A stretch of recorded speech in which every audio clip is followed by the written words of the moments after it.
1952. La Ciudad de México despertaba a una nueva era. El país había dejado atrás las convulsiones de la Revolución y comenzaba a experimentar lo que los historiadores llamarían el milagro mexicano, un período de crecimiento económico y estabilidad política sin precedentes. Las fábricas surgían en las afueras de la capital, los rascacielos comenzaban a transformar el horizonte urbano y existía un sentimiento palpable de que México finalmente estaba tomando su lugar como una nación moderna e industrializada. Pero en un modesto taller en el barrio de Tacubaya, un hombre trabajaba en algo que desafiaría todas las convenciones del diseño de armas de fuego y que literalmente cabría en el bolsillo de un saco. Su nombre era Alejandro Trejo Sáenz, y estaba a punto de crear algo que ni las grandes potencias militares habían logrado: una subametralladora completamente funcional del tamaño de una pistola grande. Esta es la historia del arma más audaz y controversial jamás diseñada en México. Una historia de genialidad técnica, ambición desmedida y el fino límite entre innovación y locura. Para entender la magnitud de lo que Alejandro Trejo estaba intentando lograr, necesitamos primero comprender qué era una subametralladora en los años 50 y por qué la idea de hacerla del tamaño de una pistola parecía técnicamente imposible para la mayoría de expertos en armamento.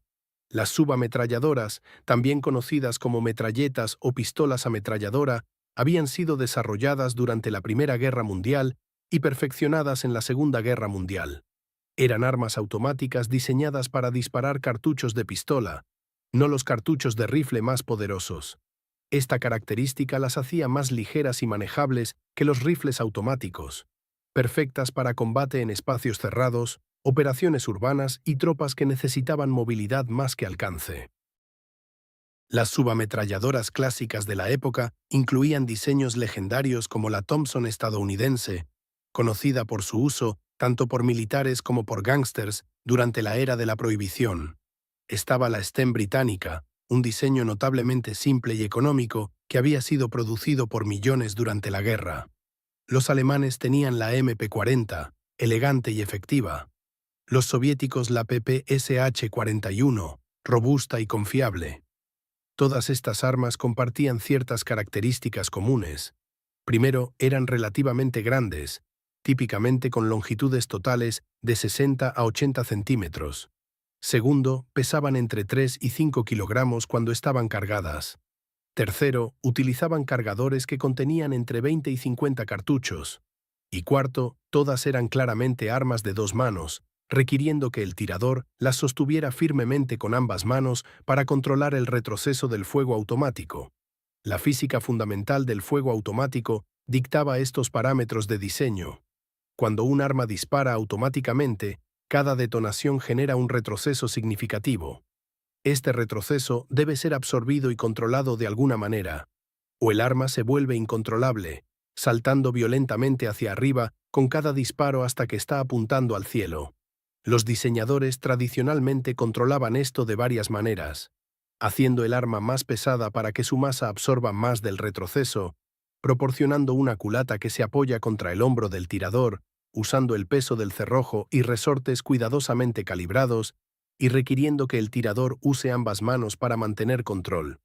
La idea de eliminar todos estos elementos y crear una subametralladora que pudiera ser disparada efectivamente con una sola mano parecía violar leyes fundamentales de física y ergonomía. Pero Alejandro Trejo Sáenz no era alguien que se dejara intimidar por lo que otros consideraban imposible. Nacido en 1919 en la Ciudad de México, Trejo creció en una familia de clase media durante los años más turbulentos de la historia mexicana moderna. Su padre había sido mecánico, y desde joven Alejandro mostró una fascinación obsesiva con todo lo mecánico. Mientras otros niños jugaban en las calles, Alejandro desmantelaba relojes, cerraduras, cualquier mecanismo que pudiera conseguir, estudiando cómo cada pieza interactuaba con las demás. Su mente funcionaba de manera diferente a la de otros. Veía el mundo como un conjunto de problemas mecánicos esperando ser resueltos. Durante su adolescencia, Trejo desarrolló un interés particular en armas de fuego, no desde una perspectiva militarista o violenta, sino puramente técnica. Las armas de fuego representaban algunos de los desafíos mecánicos más complejos e interesantes. Cómo convertir la energía química de la pólvora en energía cinética de manera controlada y repetible. Cómo manejar presiones enormes en espacios confinados. Cómo crear mecanismos que pudieran operar a velocidades increíblemente altas con precisión perfecta. Estos problemas fascinaban a Trejo de una manera que pocas otras cosas podían. A principios de los años 40, Trejo estableció su propio taller de reparación de armas de fuego en Tacubaya. Era un negocio modesto pero respetado, donde propietarios de armas llevaban pistolas, rifles y escopetas para reparación y mantenimiento. Trejo ganó reputación por ser capaz de reparar armas que otros consideraban irrecuperables y por hacer modificaciones personalizadas que mejoraban el rendimiento y la confiabilidad. Pero el trabajo de reparación era solo una manera de pagar las cuentas. Lo que realmente apasionaba a Trejo era el diseño. En las noches, después de cerrar el taller, trabajaba en sus propios diseños experimentales, llenando cuadernos con bocetos técnicos y cálculos complejos. El concepto que eventualmente se convertiría en la pistola ametralladora Trejo comenzó a tomar forma en su mente alrededor de 1948. Trejo había estado estudiando subametralladoras, particularmente examinando ejemplares capturados de la Segunda Guerra Mundial que ocasionalmente llegaban a su taller. Quedó impresionado por su efectividad, pero frustrado por sus limitaciones. Eran voluminosas, difíciles de ocultar, inconvenientes de transportar para cualquiera que no fuera un soldado en combate activo. Se preguntaba, ¿por qué no podía existir un arma que ofreciera la potencia de fuego automática de una subametralladora, pero en el paquete compacto de una pistola grande? La mayoría de diseñadores de armas habrían desestimado esta idea casi inmediatamente por razones que ya hemos discutido. Pero Trejo abordó el problema desde una perspectiva radicalmente diferente. No aceptaba las limitaciones convencionales como absolutas. En cambio, se preguntaba, ¿qué pasaría si pudiéramos reducir el retroceso de tal manera que no necesitáramos toda esa masa y longitud extra? ¿Qué pasaría si el diseño del arma pudiera distribuir y absorber el retroceso de manera tan eficiente que un tirador pudiera controlarla con una mano? ¿Qué pasaría si desafiáramos cada suposición sobre cómo debe ser una subametralladora? Los primeros bocetos de Trejo mostraban un concepto audaz. Un arma que no era más grande que una pistola semiautomática grande, pero que podía disparar automáticamente. Para lograr esto, Trejo sabía que necesitaba innovar en múltiples áreas simultáneamente. Primero, el calibre. La mayoría de subametralladoras usaban cartuchos relativamente poderosos como el 9 mm Parabellum o el 45 ACP. Trejo decidió usar el cartucho 38 Super, un cartucho de pistola que ofrecía buen desempeño balístico, pero con retroceso más manejable que opciones más grandes. Esta decisión fue criticada por algunos que argumentaban que sacrificaba demasiada potencia. Pero Trejo entendía que el calibre era solo una parte de la ecuación de efectividad. Segundo, el mecanismo de operación. Trejo diseñó un sistema de blowback retardado extremadamente innovador. En un sistema blowback simple, la presión del cartucho detonando empuja el cerrojo hacia atrás, expulsando el casquillo y recargando. Pero sin suficiente masa en el cerrojo, esto sucede demasiado rápido y violentamente. Trejo incorporó un mecanismo ingenioso que retardaba momentáneamente el movimiento del cerrojo, permitiendo que la presión bajara a niveles seguros antes de que el casquillo fuera extraído. Este sistema, aunque conceptualmente simple, requería tolerancias de manufactura extremadamente precisas para funcionar confiablemente. Tercero, y quizás más innovador, fue el diseño de la empuñadura y el sistema de control de retroceso. Trejo entendía que no podía eliminar el retroceso, solo podía gestionarlo de manera más efectiva. Diseñó una empuñadura con un ángulo específico calculado para alinear el retroceso directamente con el antebrazo del tirador, en lugar de crear un momento de rotación que levantara el cañón. La empuñadura también incorporaba un sistema de amortiguación usando resortes múltiples que absorbían parte de la energía del retroceso. Además, el cargador, que se insertaba en la empuñadura, servía como contrapeso, ayudando a mantener el balance del arma durante el fuego automático. Cuarto, Trejo incorporó un compensador integrado en el diseño del cañón. Este compensador redirigía algunos de los gases del disparo hacia arriba, creando una fuerza descendente que contrarrestaba la tendencia natural del arma a elevarse con cada disparo. Este principio es ahora común en armas de competición, pero era relativamente novedoso en los años 50, especialmente en un paquete tan compacto. El primer prototipo funcional fue completado en 1950. Era un objeto verdaderamente extraño y fascinante. Con una longitud total de apenas 23 centímetros, no era mucho más grande que una pistola Colt 1911 estándar. Pesaba apenas 1,2 kg descargada, aproximadamente la mitad del peso de subametralladoras convencionales. Tenía un cargador de 20 cartuchos que se insertaba en la empuñadura. El selector de fuego permitía cambiar entre modo semiautomático y automático.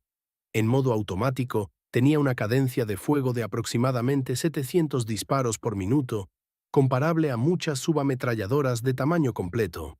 Pero la pregunta crítica era, ¿funcionaba? ¿Podía realmente ser controlada cuando disparaba automáticamente? Las primeras pruebas fueron reveladoras. Sí, el arma funcionaba. Disparaba automáticamente de manera confiable. Pero controlarla era extraordinariamente difícil incluso para Trejo, quien había diseñado específicamente el arma para sus propias manos y había practicado extensivamente. El retroceso, aunque mitigado por todos los sistemas ingeniosos de Trejo, seguía siendo sustancial. Disparar el cargador completo en automático resultaba en un patrón de impactos que subía dramáticamente, con los últimos disparos frecuentemente yendo varios metros por encima del objetivo. Y esto era con Trejo, un tirador experimentado que conocía el arma íntimamente. Para un tirador promedio, el arma en modo automático era casi incontrolable. Aquí es donde muchos diseñadores se habrían rendido, concluyendo que el concepto era fundamentalmente impracticable. Pero Trejo era persistente hasta el punto de la obsesión.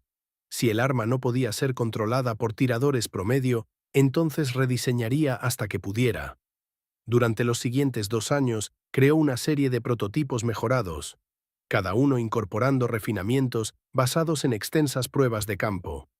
Ajustó el ángulo de la empuñadura repetidamente, probando docenas de configuraciones diferentes. Experimentó con diferentes pesos de cerrojo y tensiones de resorte. Modificó el compensador múltiples veces, refinando su geometría para optimizar el efecto de redirección de gases. Incluso incorporó un sistema primitivo de freno de boca que ayudaba a reducir el ascenso del cañón. El diseño que finalmente emergió de este proceso iterativo en 1952 representaba la culminación de años de trabajo obsesivo. Era más refinado, más equilibrado y significativamente más controlable que los prototipos iniciales.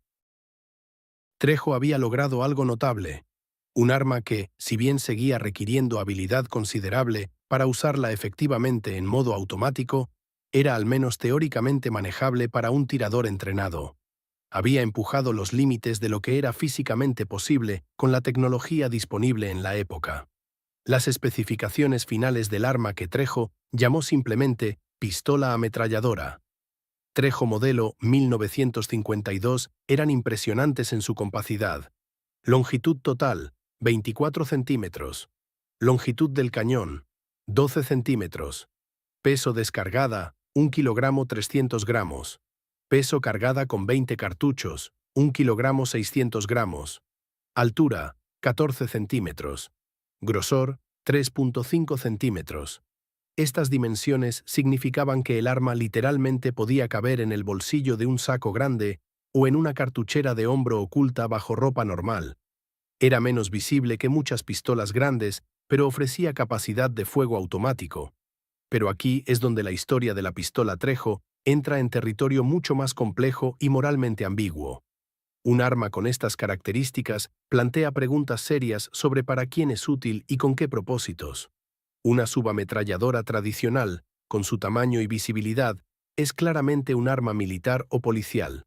No se puede ocultar fácilmente, lo que la hace poco práctica para usos criminales encubiertos. Pero un arma que ofrece capacidad de fuego automático y puede ser ocultada tan fácilmente como una pistola, tiene aplicaciones obviamente problemáticas. Podría ser útil para guardaespaldas, agentes de seguridad encubiertos o personal militar en operaciones especiales, pero también podría ser extremadamente atractiva para criminales, asesinos y terroristas. Trejo mismo aparentemente no consideró inicialmente estas implicaciones, o eligió ignorarlas. Su enfoque estaba en el desafío técnico, en demostrar que podía hacer lo que otros habían considerado imposible. En 1953, comenzó a mostrar su diseño a contactos en el gobierno mexicano y las Fuerzas Armadas. La reacción fue mixta e ilustrativa de las complicaciones que rodeaban al arma. Desde una perspectiva puramente técnica, oficiales militares y expertos en armamento quedaron impresionados, incluso asombrados. Trejo había logrado algo genuinamente innovador. El arma funcionaba, era confiable en pruebas, y representaba un avance real en miniaturización de armas automáticas. Pero desde una perspectiva práctica y política había profundas reservas. Oficiales militares señalaban que el arma, debido a su dificultad de control en fuego automático, tenía utilidad limitada en combate convencional. Los soldados ya tenían subametralladoras que, si bien más grandes, eran mucho más fáciles de usar efectivamente. La policía expresaba preocupación sobre las implicaciones de seguridad pública. Si estas armas comenzaran a ser producidas comercialmente, ¿cuánto tiempo pasaría antes de que cayeran en manos criminales? México ya enfrentaba problemas con contrabando de armas de Estados Unidos. La última cosa que necesitaban era una fuente doméstica de armas automáticas compactas. Además, existían consideraciones políticas internacionales. Estados Unidos, que ejercía enorme influencia sobre México en este período, tenía leyes estrictas sobre armas automáticas compactas. El National Firearms Act de 1934 había sido aprobado específicamente para controlar armas como ametralladoras y subametralladoras después de su uso prominente por gángsters durante la Prohibición.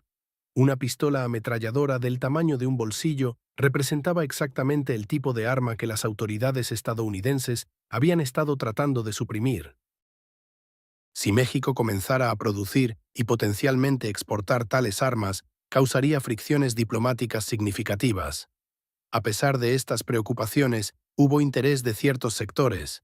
Algunos elementos dentro de las agencias de inteligencia y seguridad mexicanas vieron potencial en el arma para operaciones encubiertas. Guardaespaldas de funcionarios de alto nivel expresaron interés. Hubo incluso consultas de gobiernos extranjeros, particularmente de América Central y Sudamérica, donde la situación política inestable creaba demanda para armamento compacto y poderoso. Trejo recibió ofertas para producir cantidades limitadas del arma bajo contrato gubernamental.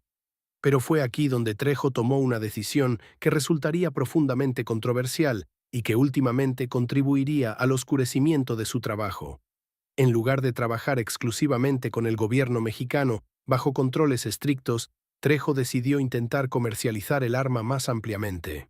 En 1954, estableció un pequeño taller de producción y comenzó a fabricar cantidades limitadas de la pistola Trejo para venta a clientes privados calificados, principalmente guardias de seguridad privados, empresarios que requerían protección y coleccionistas de armas. Técnicamente, estas ventas eran legales bajo las leyes mexicanas de la época, que eran considerablemente más permisivas que las actuales, pero representaban una zona gris ética. Las armas que Trejo produjo durante este período, estimadas en alrededor de 200 a 300 unidades, entre 1954 y 1957, eran de manufactura excelente. Cada una era prácticamente hecha a mano en su taller, con tolerancias precisas y atención meticulosa al detalle. Los propietarios reportaban que eran confiables y bien construidas. Pero inevitablemente, algunas de estas armas comenzaron a aparecer en contextos problemáticos. Hubo reportes de pistolas Trejo siendo usadas en crímenes violentos. Algunas fueron confiscadas de organizaciones criminales. Otras aparecieron en conflictos políticos en otros países latinoamericanos, aunque nunca quedó claro si Trejo las había vendido directamente para estos propósitos o si habían sido revendidas. En 1957, el gobierno mexicano, respondiendo a presión doméstica e internacional, implementó regulaciones mucho más estrictas sobre la producción y venta de armas automáticas. La producción de la pistola Trejo fue efectivamente prohibida. Trejo intentó desafiar estas restricciones legalmente, argumentando que estaba siendo injustamente señalado cuando otras compañías de armas operaban con menos escrutinio. Pero la realidad era que su arma, específicamente debido a sus características únicas de compacidad y concealabilidad, combinadas con capacidad automática, había sido identificada como particularmente problemática desde una perspectiva de seguridad pública. Trejo cerró su operación de producción, pero continuó operando su taller de reparación. Durante las décadas siguientes, continuó trabajando en diseños de armas, incluyendo versiones mejoradas de su pistola ametralladora que nunca fueron producidas en masa. Creó diseños para pistolas semiautomáticas convencionales, algunas de las cuales fueron producidas en pequeñas cantidades. Pero nunca recuperó el momento de 1952 a 1954, cuando parecía que su invención revolucionaria podría transformar la industria de armamento. La historia de la pistola Trejo, después de 1957, se convierte en gran medida en una de dispersión y oscurecimiento. Las pocas cientos de armas que habían sido producidas se dispersaron ampliamente. Algunas permanecieron con sus propietarios originales como piezas de colección. Otras circularon en mercados grises de armas en América Latina. Muchas probablemente fueron destruidas por autoridades cuando fueron confiscadas. Para los años 70, la pistola Trejo se había convertido en una rareza extrema, conocida principalmente en círculos muy especializados de coleccionistas de armas. Lo que hace la historia particularmente frustrante desde una perspectiva histórica es cuán poco documentación sobrevive. Trejo no era particularmente metódico en mantener registros de producción. Su taller era una operación pequeña, sin los sistemas burocráticos formales de compañías de armas más grandes. Muchos de los documentos que existieron se perdieron o fueron destruidos después de que la producción fue prohibida, posiblemente deliberadamente, para evitar complicaciones legales. Como resultado, incluso aspectos básicos, como el número exacto de armas producidas, quiénes fueron los compradores y cuál fue el destino final de la mayoría de las armas, permanecen inciertos. Esta falta de documentación también ha alimentado numerosas leyendas urbanas y exageraciones sobre el arma. En foros de Internet y entre entusiastas de armas circulan historias sobre la pistola Trejo que probablemente son apócrifas o altamente exageradas. Algunos afirman que fue usada por sicarios de alto perfil en múltiples asesinatos políticos en América Latina durante los años 60 y 70, aunque evidencia concreta de esto es escasa. Otros sugieren que agencias de inteligencia como la CIA adquirieron ejemplares para operaciones encubiertas, una afirmación que es plausible pero no verificada. La escasez de información confiable ha permitido que el mito eclipse a la realidad histórica.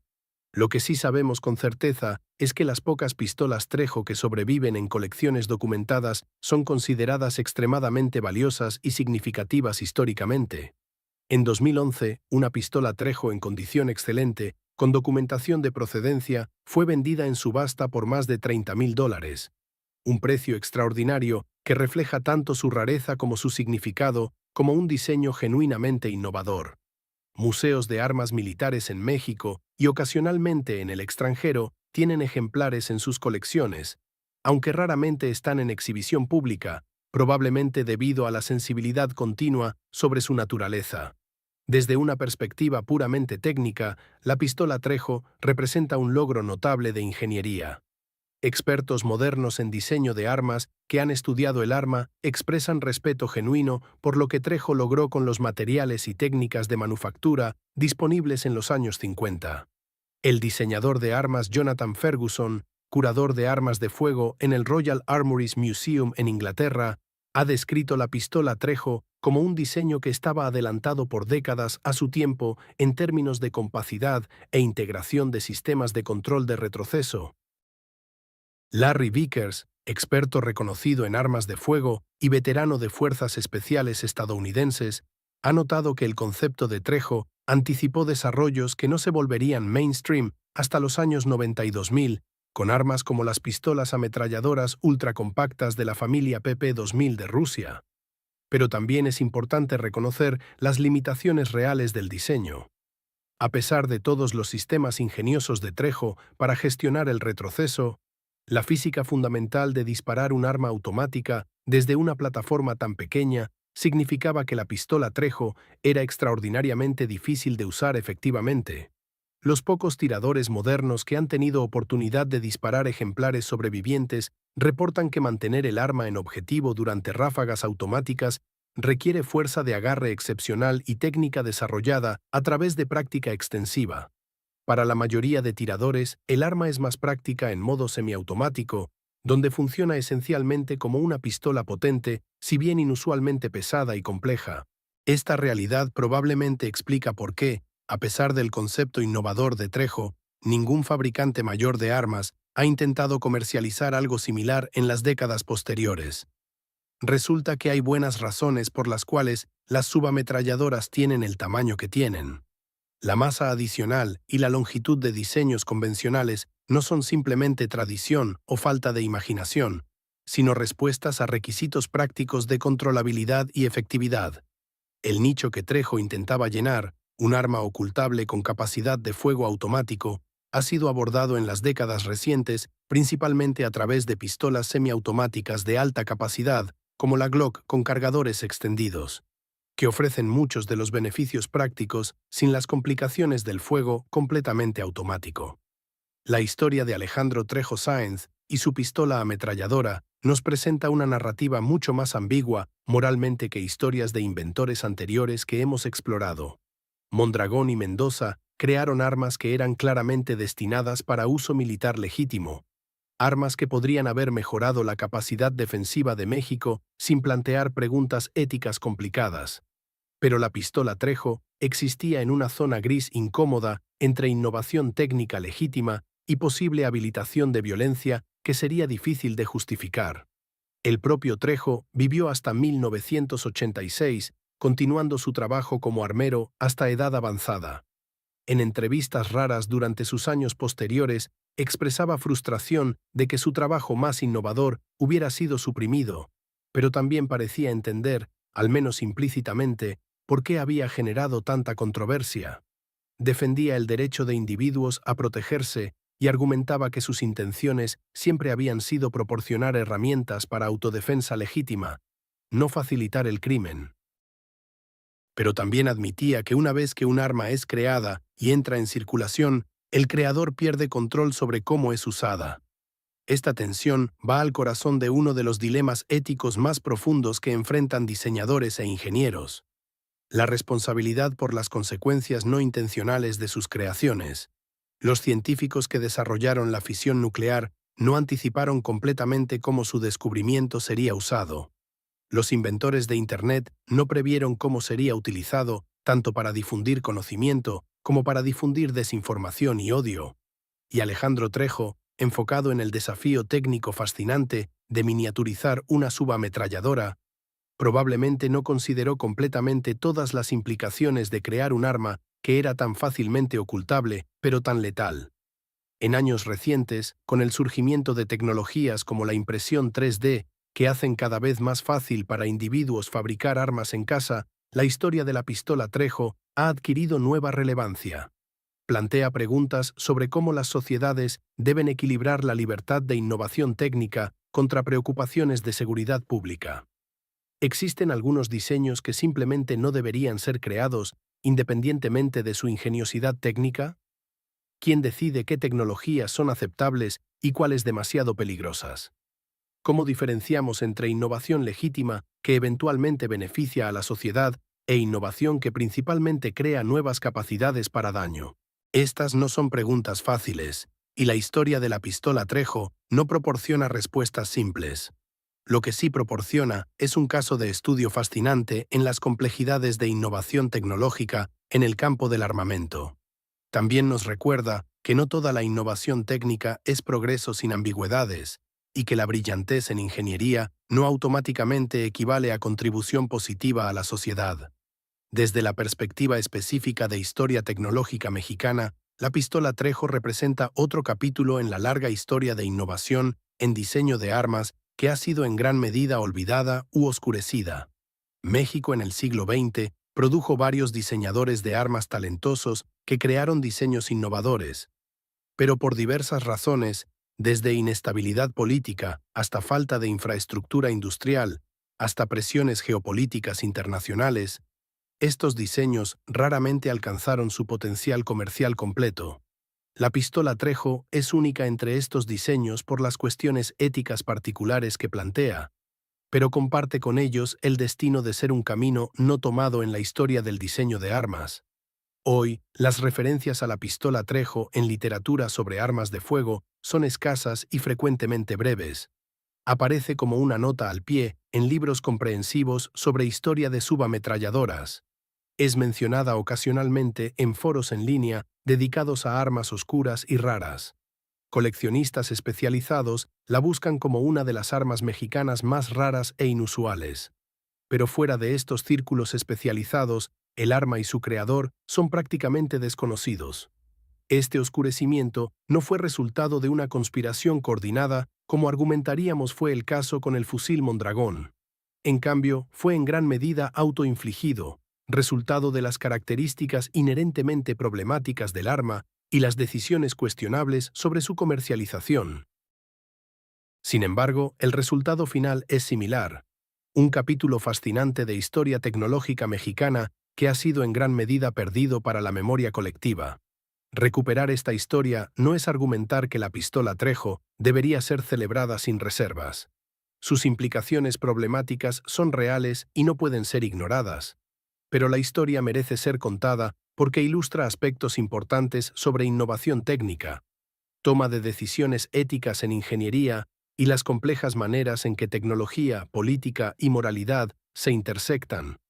También sirve como recordatorio de que México ha producido ingenieros e innovadores capaces de trabajo de clase mundial en campos técnicamente complejos, incluso cuando las circunstancias no permitieron que estos logros fueran completamente realizados. La pistola ametralladora Trejo permanece como uno de los diseños más audaces y controversiales jamás creados en México. Fue una solución técnica brillante a un problema que probablemente no debería haber sido resuelto.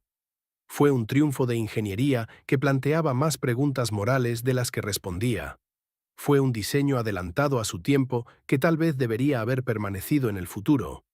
Y fue un recordatorio de que la capacidad para crear algo no siempre significa que debamos crearlo. Alejandro Trejo demostró que México podía competir con cualquier nación en innovación técnica en el campo del diseño de armas. Pero su historia también nos invita a reflexionar sobre qué tipo de innovación queremos celebrar y qué tipo de futuro tecnológico queremos crear.